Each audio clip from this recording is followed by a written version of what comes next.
Hola amigos del canal Dudemos de la Historia, aquí Simón con ustedes una vez más y el día de hoy vamos a seguir investigando los mitos de la figura de Jesús de Nazaret. E insisto, si es que usted tiene mucha fe en este señor y en sus milagros, por favor, con mucho respeto lo invito a irse a otro video, porque acá estamos yéndonos a la información dura, a la información que dijeron los historiadores. Estamos viendo cosas que pueden ofender a mucha gente. Y aquí no queremos ofender a nadie, no queremos que la gente deje de tener fe, solo queremos dudar de la historia, como dice el canal. Dicho esto, continuamos con nuestra investigación. Tenemos acá en pantalla a lo más parecido que sería la figura de Jesús histórico real. Sabemos que Jesús fue un hombre llamado Yoshua, hebreo, del pueblo de Dios. Existió como figura histórica en Judea y en Galilea, aproximadamente en el año 4 al 30 después de Cristo. Los milagros, exorcismos, resurrecciones, nacimientos virginales y ascensión son narrativas posteriores elaboradas por los autores cristianos para reforzar su figura. Las fuentes primarias sobre su vida provienen de los evangelios y cartas de los apóstoles escritos décadas después de su muerte. Como estamos viendo en pantalla, tenemos los evangelios de las cartas de los apóstoles, que fue el Códice 2 de Nag Hammadi, que nos muestra parte del Nuevo Testamento. Y aquí podemos ver a sus apóstoles y la clásica pintura de la Última Cena. Y entre sus discípulos podemos decir que solo 4 sabían escribir o tuvieron su relato recogido: Mateo, Juan, Pedro y Santiago. Los textos fueron manipulados para controlar la narrativa histórica y asignar milagros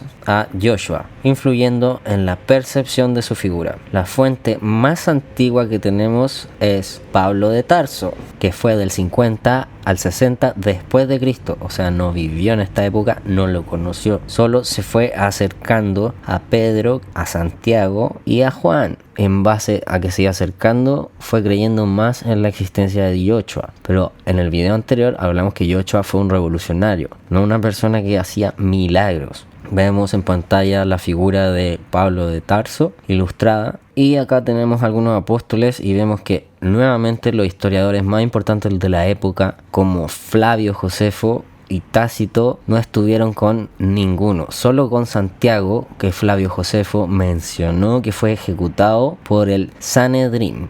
Pronto veremos qué es el Sanedrín.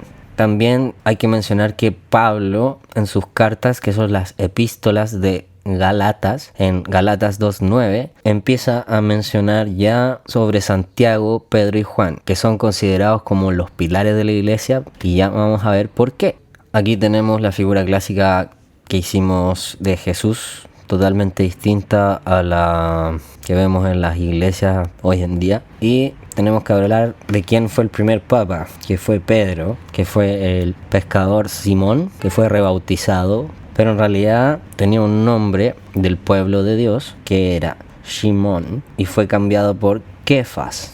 Kefas significa piedra. Shimón Kefas o Petrus fue considerado el primer papa, pero muy posterior después de su muerte. O sea, lo consideraron muerto ya como alguien importante para el cristianismo, para armar una narrativa que siga un contexto que manifieste en sus textos los milagros de Jesús. Entonces no tenemos evidencia de que Pedro fuera obispo de Roma, ni papa, ni nada en un sentido institucional. De hecho, Pedro fue ejecutado. Y el papado como institución surge varios siglos después, el siglo IV, cuando Roma consolidó su primacía. Ahora, el signo del pez tiene mucho que ver con Pedro. ¿Por qué? Porque era pescador. Shimón, el pescador. Y tiene el símbolo del pez, que significa Jesucristo, Hijo de Dios, Salvador. Que esto se inventó después. Pero viene por eso el símbolo del pez, porque él era un pescador que fue después rebautizado como Pedro. Le cambiaron el nombre de Simón, de Kefas. Y sabemos que Jesús le rebautizó por Pedro. Pero Kefas es el nombre en arameo, que significa piedra. Y sabemos que Jesús le dijo a Pedro que él iba a ser la piedra que iba a levantar su iglesia. Volviendo a las figuras de los otros apóstoles, el más real y el que pudo haber inventado toda esta historia fue el apóstol Pablo de Tarso. Él no conoció a Jesús, pero es la fuente más antigua del cristianismo a través de sus cartas. aquí estamos viendo la epístola de Pablo. Hay que decir que tuvo contacto directo con Pedro, tuvo contacto con Santiago y tuvo contacto con Juan, pero nunca conoció a Jesús. O sea, es un apóstol post-crucifixión. Eso es muy extraño. Dentro de los contextos históricos, los sumos sacerdotes y los Sanedrín, ¿quién eran?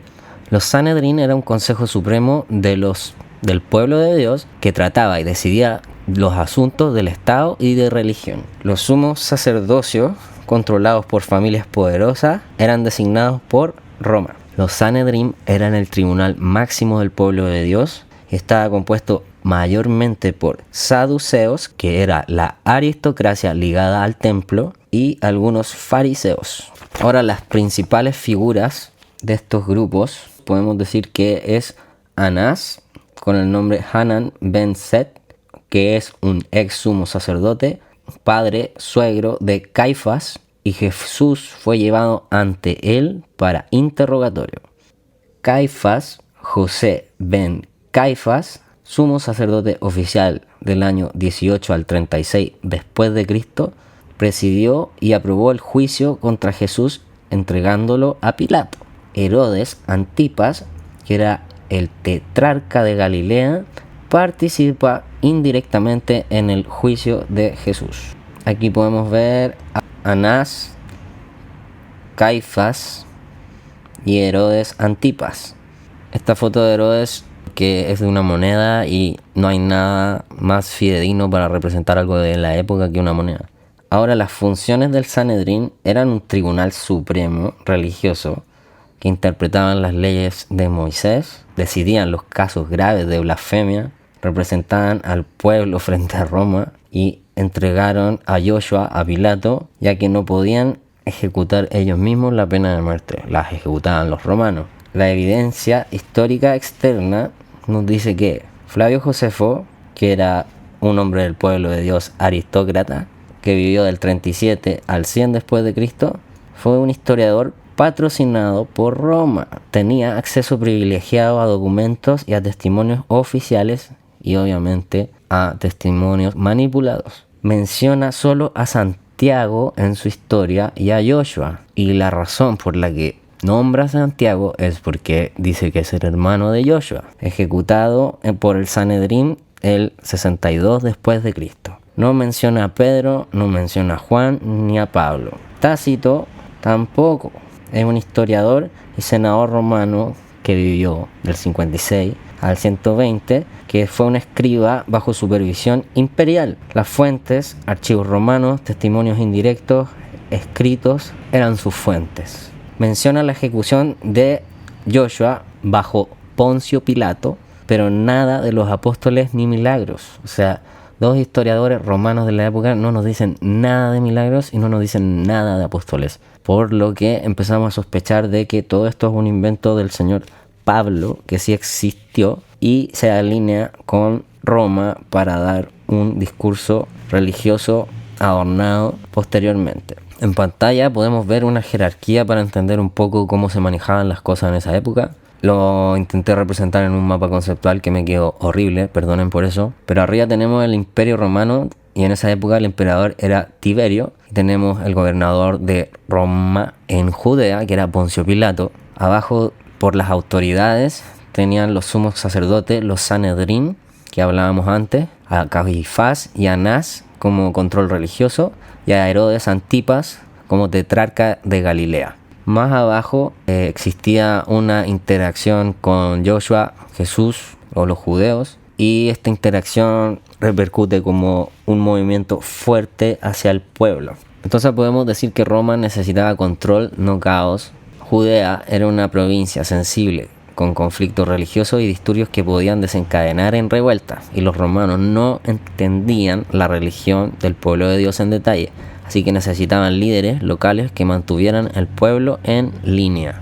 También la autoridad era limitada pero útil. El Sanedrín y los sumos sacerdotes podían interpretar la ley y juzgar asuntos internos. Esto permitía a Roma delegar justicia menor y mediación civil sin tener que intervenir en cada disputa. O sea, se lo dejaban a los rabis del pueblo de Dios. El respeto era pragmático. Roma respetaba a los líderes del pueblo de Dios porque eran mediadores con el pueblo, hablaban el idioma y conocían las tradiciones, mantenían estabilidad, reducían la probabilidad de disturbios y facilitaban impuestos y control. Ellos ayudaban a recaudar tributos y aplicar normas locales. Al César lo que es del César, los impuestos. También eran una autoridad simbólica y real. Los sacerdotes podían decidir cosas importantes para el pueblo, quién podía entrar al templo, rituales, sanciones menores, y eso les daba poder moral y social, aunque Roma podía anular cualquier decisión. Por eso los romanos respetaban y cooperaban con ellos, aunque siempre tenían la última palabra: crucifixiones, arrestos de insurgentes y destituciones. Entonces, una vez más podemos ver que los apóstoles, los historiadores Tácito y Flavio Josefo, no hablan de ningún apóstol salvo Santiago, que por Flavio Josefo es mencionado que es el hermano de Joshua, que sí fue mencionado por ambos de una manera muy sutil en su narración histórica. Entonces vemos que ¿quién tuvo conexión directa con Joshua? Pedro, Simón Petrus o Kefas, Santiago, que fue su hermano, Juan, Anás, Califas, Herodes Antipas durante el juicio, Pablo de Tarso jamás, Herodes el Grande no, porque era más viejo, Flavio, Josefo y Tácito, que son los historiadores, jamás tuvieron contacto con Joshua. Entonces vemos la conexión de los apóstoles con historiadores y vemos que ninguno tuvo contacto ni escribió de ellos, solo Flavio Josefo de Santiago, insisto nuevamente. Lo que me parece muy fuerte que toda la narración histórica religiosa esté escrita bajo rumores y manipulación que les llegó a historiadores que estaban auspiciados por la aristocracia. Como observaciones finales podemos decir que la narrativa de milagros y hechos sobrenaturales aparece después de la muerte de Jesús o Joshua, el Nazareno. Las fuentes más confiables históricamente, Josefo y Tácito, solo confirman su existencia y ejecución sin milagros ni apóstoles. Hablan solo de Santiago y diciendo que era su hermano. Las cartas de Pablo y los evangelios reflejan la manipulación narrativa para consolidar la figura de Jesús como líder espiritual y héroe milagroso. Es decir, gracias a este señor Pablo empieza a haber todo un relato de milagros cuando él ni siquiera conoció a Joshua y él tuvo contacto con los discípulos supuestamente de Joshua y empezaron a escribir los textos apócrifos. Entonces la tesis se centra en separar el trigo de la paja, distinguir los hechos históricos verificables de construcciones posteriores para maximizar la fe y controlar a las personas, lo que es horrible, pedirle dinero a las personas por alguien que cometió supuestamente milagros y que en realidad solo fue un revolucionario torturado y aniquilado. Entonces los dejo con esta foto que creo que nos tiene mucho que decir, donde aparecen rabis del pueblo de Dios, romanos, escribiendo la historia. Porque eso es lo que ha pasado. Estas personas siguen escribiendo la historia hasta el día de hoy. La gente del pueblo de Dios. Y nada contra ellos. No quiero generalizar. Pero hay que decir las cosas como son. Los ganadores de la guerra cuentan la historia. Y en este sentido nos han puesto apóstoles que ni los propios historiadores confirman su existencia. Fuerte pero real. Con esto los dejo, amigos, el día de hoy.